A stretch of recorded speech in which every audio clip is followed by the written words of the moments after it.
Hello and welcome to the next session in the Iesus Deus book series. Today I'm going to be looking at chapter 1. I've already looked at the introduction and given a teaser, and we've already done a general overview of the book and an Ask Me Anything session, so you can check out those other videos in the playlist. Today we'll be looking at chapter 1. Now, one of the things that my advisor or Dr. Vauder, Harry Gamble, asked me when I was defending this thesis at the University of Virginia was which chapter was the most fun to write. And this chapter definitely was the most fun to write. And so it's with pleasure now that I give you this teaser introduction. I'll just remind everybody of the thesis of the book, namely that early Christians deified Jesus in their literature for the same reason that other ancient Mediterranean peoples deified their heroes, rulers, and benefactors. Jesus was, in this sense, hardly unique, and it's important to recognize that and to recognize the logic of what I consider to be the discursive or literary deification of Jesus, that is, the full-on description of Jesus as a divine being. And in chapter 1, we begin with Jesus's very first experience of human life, which is his conception and birth. Now, when you're setting out to compare something, it's important to compare apples and apples, not apples and oranges. So I've done a bit of redescription here, although many books, perhaps millions of books, have been written on Jesus's virgin birth. What I'm focusing on is his divine conception in an attempt to give full weight to the divine agency ascribed to Jesus's origination in Mary's womb. It's not to take the focus off Mary, but it is to put the focus on Jesus and on how an ancient person would describe Jesus as a divine being, or how they would describe any other born hero as a divine being. So there is a difference. One can still be divinely conceived without being born from a virgin. So just keep that in mind. In Jesus's case, he gets both. He is both virgin born and divinely conceived, all the more exalting the hero. The other point about comparison, as I've often emphasized, is that it has to be temporally attuned, that is, in the historical or faithful to the historical context. So it wouldn't really be appropriate to compare a myth made in the 6th century BC and understood in a 6th century BCE way with the myth of Jesus's divine conception. Now, the myth of Jesus's divine conception was born at a very specific time in the late 1st and early 2nd centuries when, as it happened, the educational elite in the Mediterranean world were more and more influenced by a Platonic style of thinking. And this is important to understand in order to get over certain common conceptions, or one might say misconceptions, about what was going on in the ancient world. It's often thought that in the so-called Greek world, if you read anything of Greek mythology, divine conception is incredibly common and literal. That is, the gods literally have sex with human beings, whether male or female. And that is how heroes or demi-deities are born. Whereas in the Jewish world, divine conception is frequent and figurative, meaning that it's extremely rare that God would do anything to influence the birth of a baby. And if he did, cause a woman to give birth, for instance, Sarah, Abraham's wife, Sarah being close to 100 when she gave birth to Isaac, that's very infrequent. And the divine conception there would be figurative because it's not God making Sarah pregnant at all. It's Abraham making Sarah pregnant, despite the fact that she's a very elderly woman. Abraham and Sarah had sex, and there's absolutely no other way that they conceived that. So, with these conceptions or misconceptions or half truths, as it were, scholars, oftentimes of an apologetic type, run with a kind of barrier between, or run with the theory of a kind of barrier between so called Hellenic and Judaic conceptions of divinely produced birth. And as we talked about in the last session, this is more of a strategy of using Judaism as a kind of buffer. So, for instance, N.T. Wright says that Luke's birth narratives are, as he puts it, fiercely Jewish. So they couldn't have drawn on so-called Roman or Greco-Roman parallels. The only conceivable parallels, according to Wright, were what he called pagan ones. And so, that made everything very, very difficult for him. The important point to note is that, as with pretty much everything in the ancient world, there's no Judaism that's entirely protected itself from Greco-Roman conceptions. So, if some scholars like Martin Debelius and others even today acknowledge that there was a Hellenistic Judaism, but they still want to say that this Hellenistic Judaism hadn't quite really adopted anything Greco-Roman. But I think it's important to say that there's no solid Jewish or Hellenistic Jewish precedent for a woman miraculously conceiving without sex a god or son of God in her womb. And on the basis of this idea, some have concluded that, there was this barrier between Jewish and Greek kinds of thinking. But Christianity itself, remember that the first Christians are Jews, shows that this kind of thinking must be incorrect because Christians, the earliest Christians, are just developing a type of Jewish mythology or theology, if you were, in which a divine child is in fact born from the agency of God without any human male. So there is how one squares the circle. Ancient people were not dumb. That's very important to understand.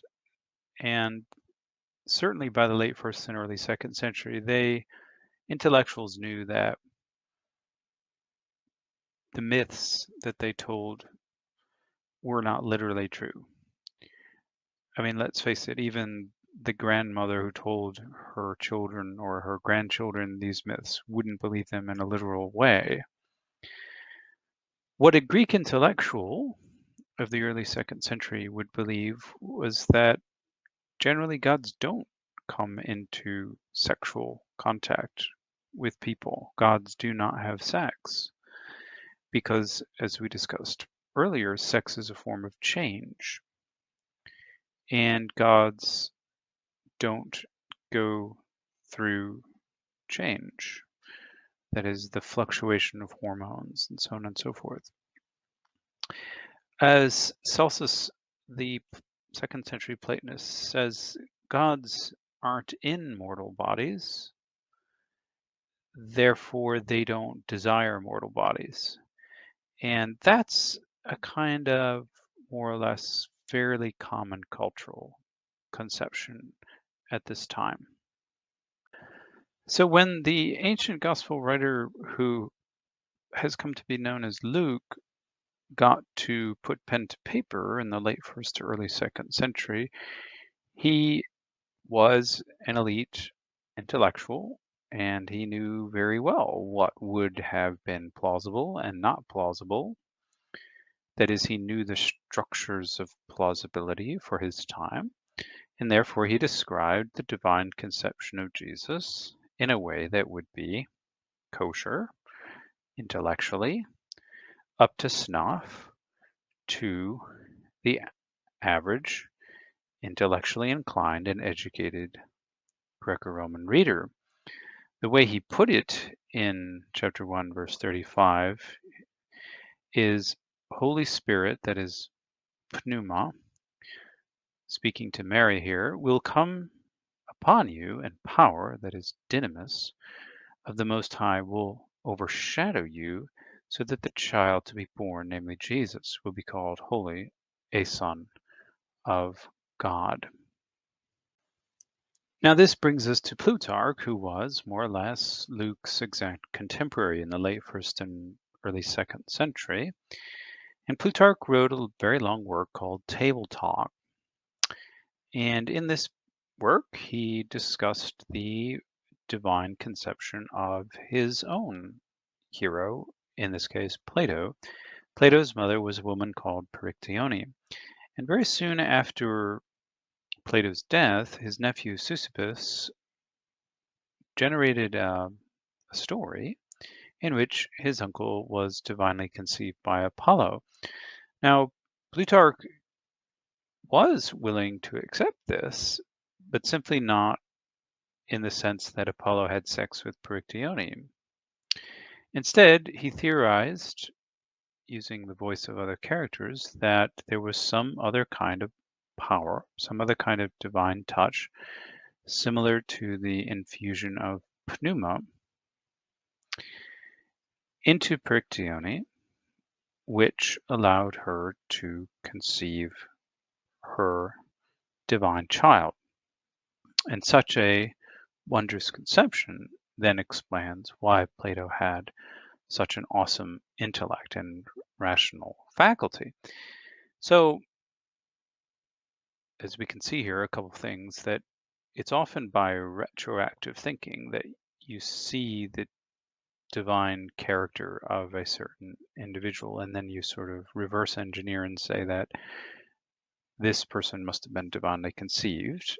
This is a similar process that we see going on with Plato, and we see it going on with Jesus.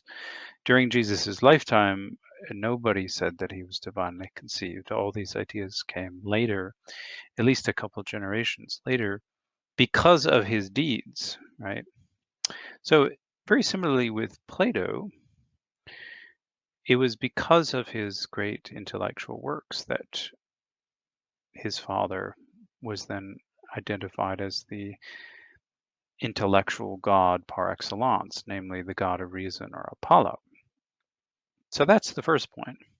The second point is that Plutarch is a great theorist of non-sexual touch, and he uses this word pneuma, which can mean breath, divine breath, or wind, and as a way to theorize how a divine being who is immaterial could still come in contact with a material woman.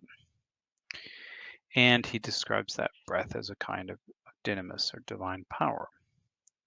So I don't think it's any mistake that he's using exactly the same terms as the Lucan author, because these were the kosher terms to talk about a god impregnating a woman.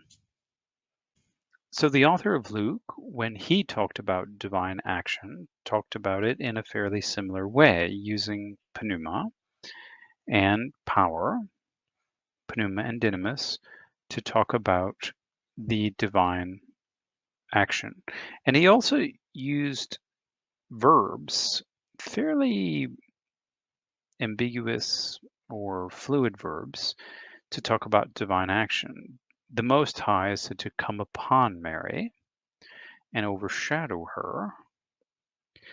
Now, these do suggest some kind of physical contact or mediated physical contact.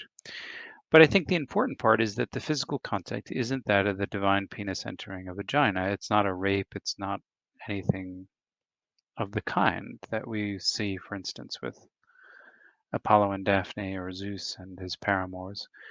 It is explicitly non-sexual language, and it has a certain reminiscence of Genesis 1:2, where the spirit, again, pneuma of God, rests or hovers upon the waters. So there's a kind of biblical precedent for this sort of divine touch, but there's also this resonance with Plutarch and other Greek intellectuals who are willing to talk about pneuma as this mediating divine breath or wind that can, in fact, impregnate women.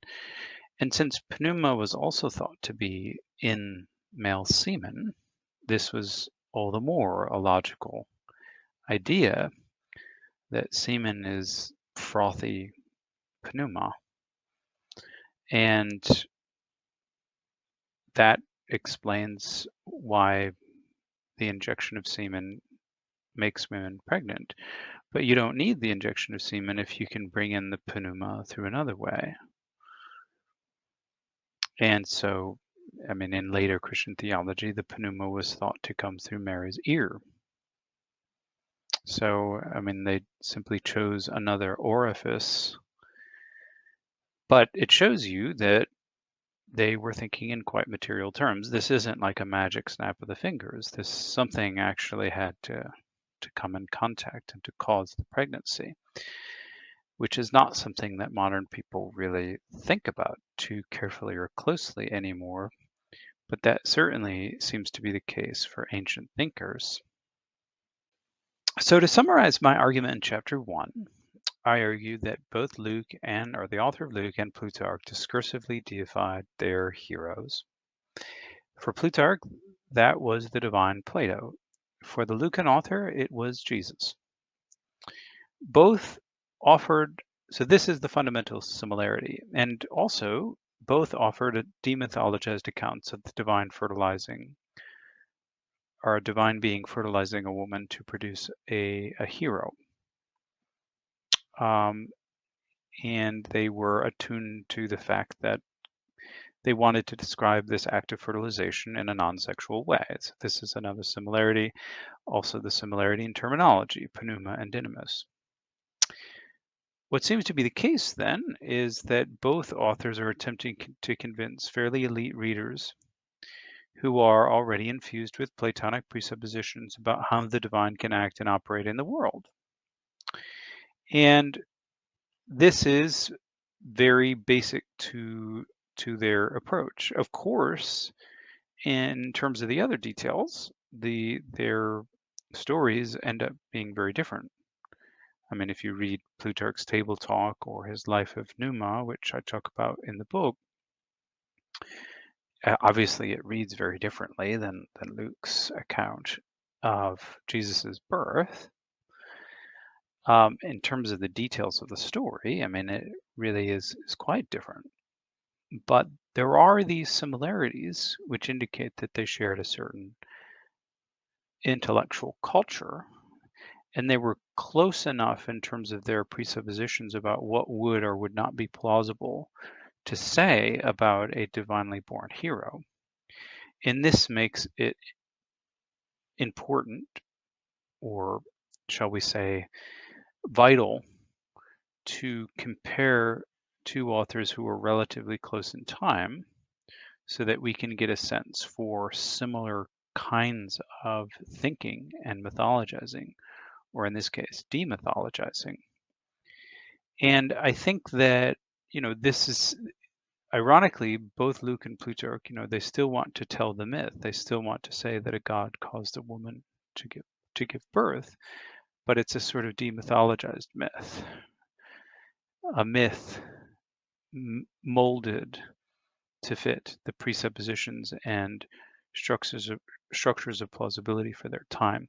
And that is the setting that I'm comparing, not just words, not just stories, but cultural setting. As for further reading, obviously, I recommend Iesus Deus. You'll see in the footnotes all the Greek, all the facts, all the data, all the primary sources that I'm using from Plutarch. So go check that out. Obviously, there's other books on the market that just focus on this particular theme. And I think in this case, there's loads and loads of books, so you hardly need me to point out things. But I think, again, it's always important to look at the academic material first. Um, and so I can suggest Robert Miller's Born Divine as well as Welburn's Myth of the Nativity. For those interested in going further with Plutarch, Plutarch is really important to learn because, again, he's exactly contemporary with most of the writing in the New Testament. So his presuppositions and cultural setting overlaps considerably with the New Testament authors. There's a great book on the Philosopher's Banquet, his table talk in the intellectual culture of the Roman Empire. That's by Klotz and Oikonomopoulos. And yeah, obviously everyone who joins the Patreon can approach me with further questions. And when you join at a certain tier, and I welcome all of that. Till we meet again next time, everyone, happy reading and take care.